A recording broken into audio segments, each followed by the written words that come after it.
luno lwa defense luyina ebizibu byayo n'engeri y'abalukulembera ndowooza engeri abamu gye bava mu poliisi oyinza obasonyiwa. Ono Werubaga South Katolu Bwama ndowooza baleeta Kiwulenge. Mwanga Kivumbi alina obulwadde ku mutwe obwa livism obwamaalo obutamuggwamu engeri gyakulira mu zisiraamu z'ekawempe eri ng'ayambala ndaweya double color n'ayambala socks double color ate n'engeri gyabeera ebiseera ebisuso bingi nga bannakiyombekedde bamuwasa nnyo gamba omutwe ne gwonooneka kati simwewuunya kuba nti ayogera ebigambo ng'ebyekipumbaavu. Tujja wano nga tulwanirira eddembe ly'obuntu ate gwe n'obaako kyoyogera eno sisieta si byakatemba. Ate nze nwana naye nze nkuba mukube nze sirwana naye nkuba mukube kuba bukubi ngaya mugaye sina kye nwana naye. Baleeta Kiwulenge ono Werubaga South.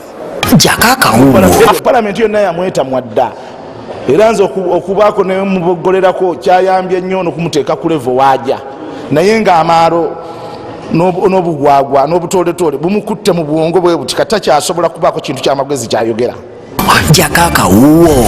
Gano si mawulire wabula kijjobi. Officers have committed an offense.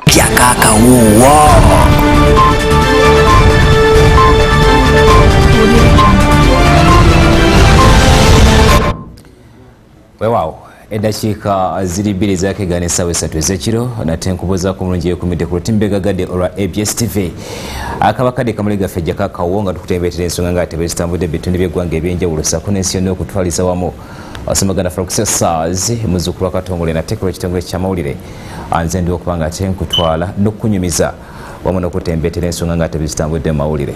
Tugenda kutandikirako wali ku bannaffe abapoliisi era nga omwogezi wa poliisi munda mu ggwanga lya Uganda Emiliano Kayima avuddeyo n'asaba Uganda okubeera beegendereza ng'amawi gayita ku lutindo naddala ku nsonga y'ekiwamba abantu ekyagenda maaso mu bitundu by'eggwanga ebyenjawulo. N'agamba nti bangi nnyo bakozesezza enjogera egamba nti ensobe ekyusa amaaso nga nawe ekyusa envubo mu kifo ky'okuwamba abantu kati abamu batandise n'ekiseera okuba nga beewamba bo bennyini basobole okuba nga ate bafuna ensimbi. N'olwekyo wano waviddeyo n'alabula abantu okuba nga ate beegendereza abantu ng'abo abayinza okuvaayo mu nsonga y'okugamba nti ate bawambiddwa byonna byogedde wali ku CPS mu kibuga Kampala.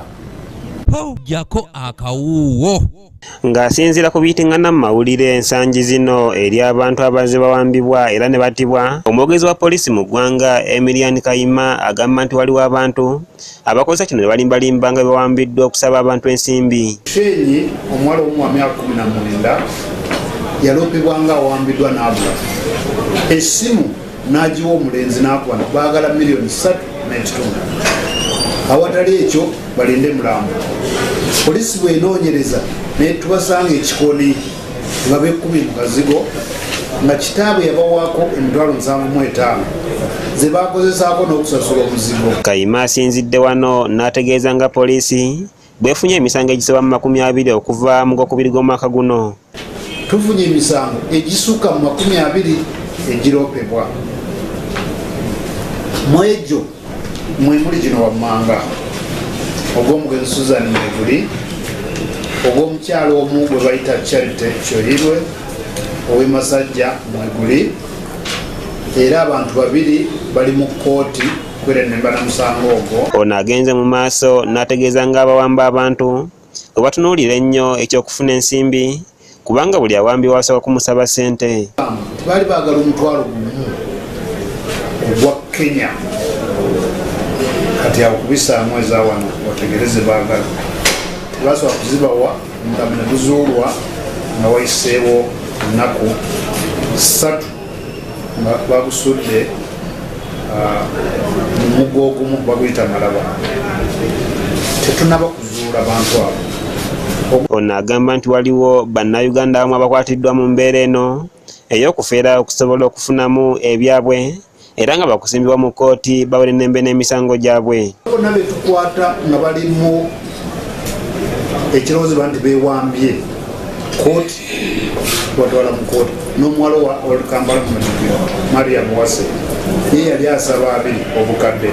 Ono bw'atyo asabye bannayuganda okubeera abakakkamu mu bye bakola okusobola okumalawo embeera embi mu ggwanga, kyokka n'asaba abantu okukola bave mu kufera. Tukole ssente ze tukoze tuleme okufuuka abayaayi abawamba abo.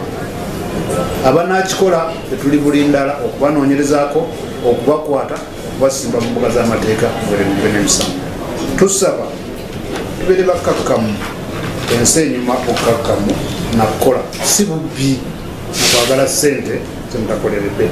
Kayima bw'atyo ategeeza nga poliisi bweyimiriza okwongera okugaba emmundu eziweebwa abantu ba bulijjo basobole okukola okwekennenya okumala ku mirimu emmundu zino gye zikola mu bantu. Twayimiriza kubanga twagala okwongera okwekennenya n'okumanya emmundu mmeka eziri mu mikono gy'abantu zikola ki, zikozesebwa bulungi, bazirabiridde bulungi.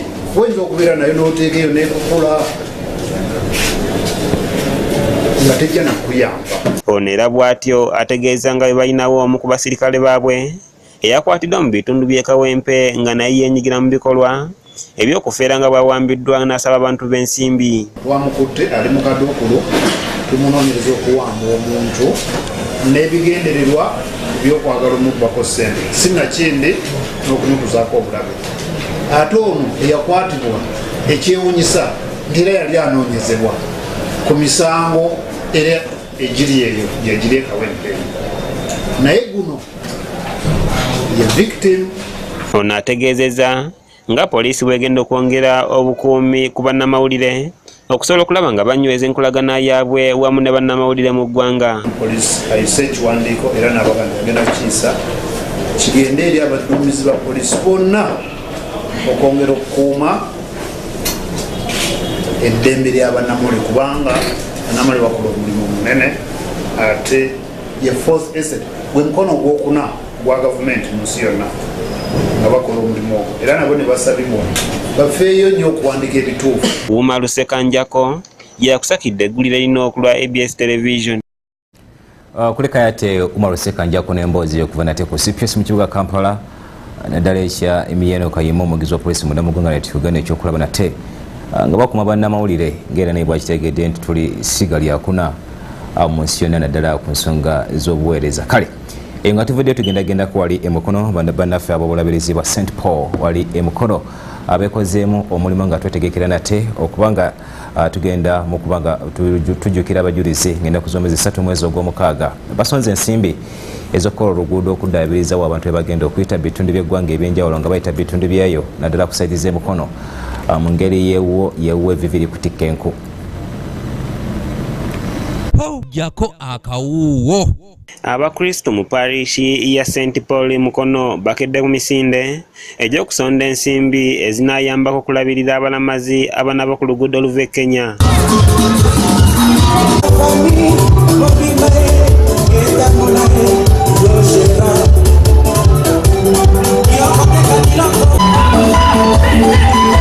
Ssekiboobo ng'ono yabadde omugenyi omukulu nga tannasimbula misinde gino asoose kubafalaasira ng'okukola dduyiro bwe kuyamba okukuuma omuntu nga mulamu nga y'ensonga lwaki ne Ssaabasajja Kabaka amujjumbira buli lunaku. Kola dduyiro muvubuka oba mukadde tulina okukola dduyiro. Dduyiro tukimanyi bulungi akuuma obulamu bw'obuntu okubanga bulamu akuuma omuvubuka akuuma omukadde. Ssaabasajja Kabaka mumulaba bulijjo buli lunaku ng'etteeka obulamu bw'emyaka gy'amazze nga mulaba akeera ku makya n'akuba dduyiro. Ono oluvannyuma asimbudde ebibinja ebyenjawulo omubadde abavubuka abakadde ssaako n'abaana. 1 2 3. Ye mmeeya w'ekibuga ky'e Mukono George Fred Kajimu asiimye ekikolwa kino ekyokutegeka emisinde gino n'ategeeza ng'abalamazi bwe bajja okuyambibwa ennyo. Banga ababisente basobodde okuŋŋaanya ffenna esobola okujja wano abavubuka abakulu n'abakabala ekigendererwa kwe kulaba tusobola okuŋŋaanya essente zinayamba essente n'ebintu ebinadduukirira abalamazi abagenda kulamaka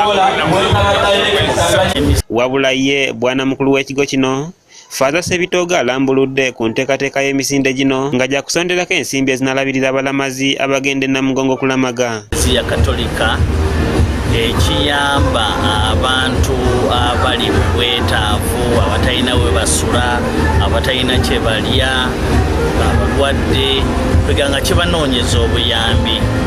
Ku mulundi guno tutaddewo emisinde nga kibiina kino kiyagala okunoonya ensimbi ezinayamba okuliisa abalamazi. Buli mwaka tufuna abalamazi abali mu 2,000 awo 2,250 okuva obw'enkumi 3 awo nga bava mu Kenya. Patrice Kyewalabye yakusakidde eggulira lino okulwa ABS Television. Kuleka yate Patrice Kyewalabye anemboze tugendagenda kuwali Wakiso nate abakyala bakubiriziddwa okufaayo okulaba nate nga beegatta oboolyawo banasobola okuba nga bakola ebintu ebyenjawulo n'okuba nga ate beekulakulanya okwejja mu nnawokerawo obwavu. Mu ngeri yagakwebwamu n'empogolego wa mususi simola yagabawadde okujjako Reverend John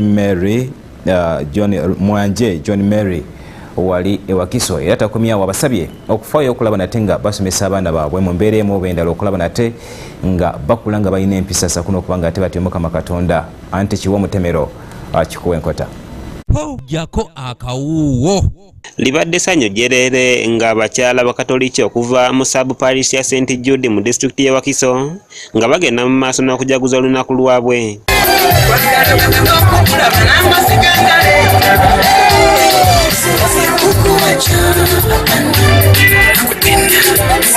Batandise n'ekitambiro kya mmisa nga kikulembeddwamu Reverend Father Mawejje John Mary era nga wano abakyala bano batonya ebirabo ebyenjawulo eri eklezia.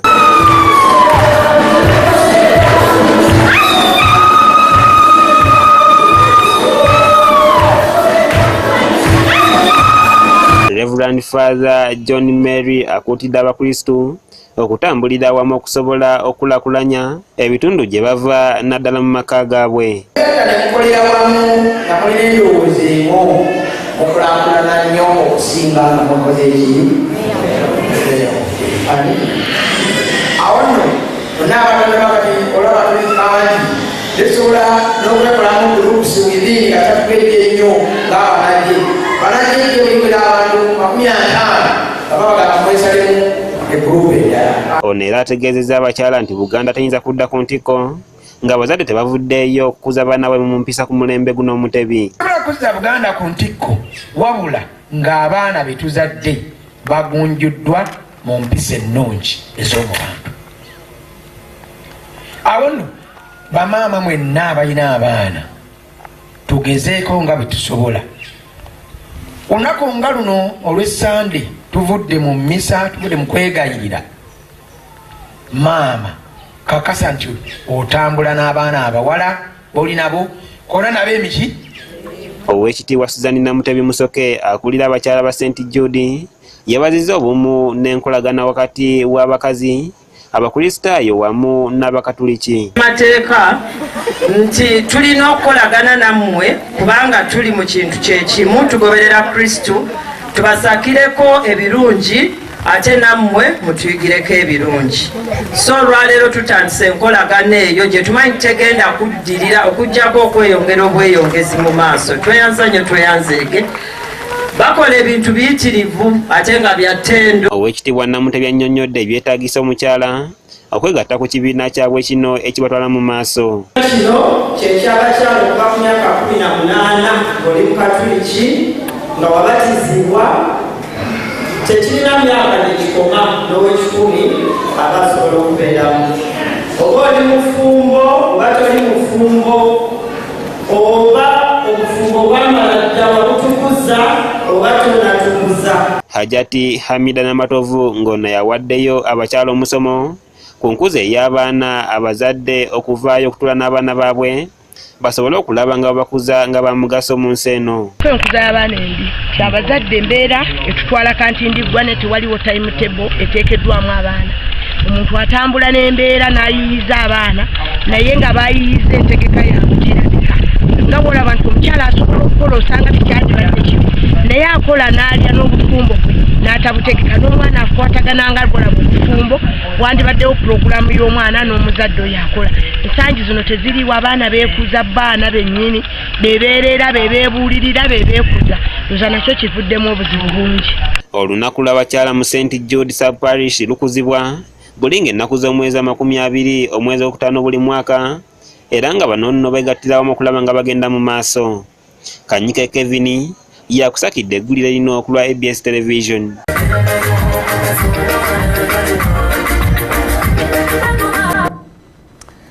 Ewaawo akayimba akabadde karema n'amakula singa si mukyala kuliko yati Kanyike Kevin Sava n'emboozi naddala ku nsonga y'okuza abaana ennaku zino abazadde ndowooza emirimu gyemingi bakera nnyo ku makya naye obuvunaanyizibwa bw'omuzadde era ndowooza busigalawo okulaba nate ng'akuza omwana afuuka ow'ensonga.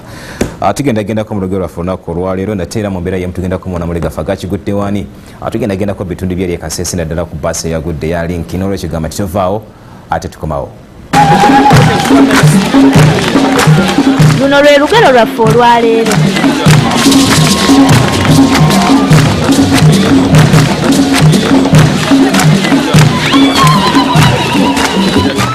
Okwerinda si buti, ensanafu etambula egaludde.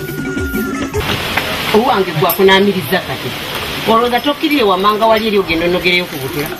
Maama obutula gye bukumala tebujjako ate kati mwatulaba bwenfunye ennaku ngenze nempita wali eri mu mutuba gwa Yokaana bulyawo bulembedde buti nesibufaako nga mayitire mu maaso gyenzijja gye buli bungi ate nsanze buliko obutonotono kati kkirira ondeetere akatula kampoomera ate nfa tezijja tumalira nawo noomanya naye tokutula omuti tomenya omuti tomenya emiti gy'entula zange nga tusanyusa okukulaba ssebo maama tulabirawa muli eyo era dde ssebo bulungi ssebo muli mutya mugyebale twandigyebaze naye nze ntidde n'okutya. Kiki kyotidde? Embuzi za Yowaana zonna tebazitemyetemye. Bazikoze eki? Zonna bazitemyetemye. Ebyo yalina ettima eyatemyetemye embuzi eteyogera. N'ekyalo nkitidde kale. Oyinza butakitya? Nkitidde. Ate olaba buno obuto bwasigala. Baabutugiddewo. Baatuze butuge? Butuge. Ate ng'obwo babulanga ki? Ate omanye ekinyolesa obwo obuto. Enkulu zireme kukola ki? Buleme kaabira nyina waabo ng'eno bazitematema. Nga nalabuka kigeso mwana wange agenda okubbetooka agenda neeva embuzi zange enkoko mbaata byonna birina ekisenge kyamu omwo nsula nabyo munju mwosula muli gwe nga walabu nalabuka bayinza olaba balanze bwoli atalina musango gambye obuto bwonna buli bwalinze munnange okwerinda si buti. Okwerinda si buti, ensanafu etambula egaludde. Amakulu gali nti kiba kirungi bw'oba ogenda okukola ekintu ne weetegeka bulungi saako n'okwegendereza mu buli kimu ky'obeera okola kuba ebintu bingi bigwawo nga si byetegekere ne biwunzika nga bitulumizza. Olwo lwe lubadde olugero lwaffe olwaleero.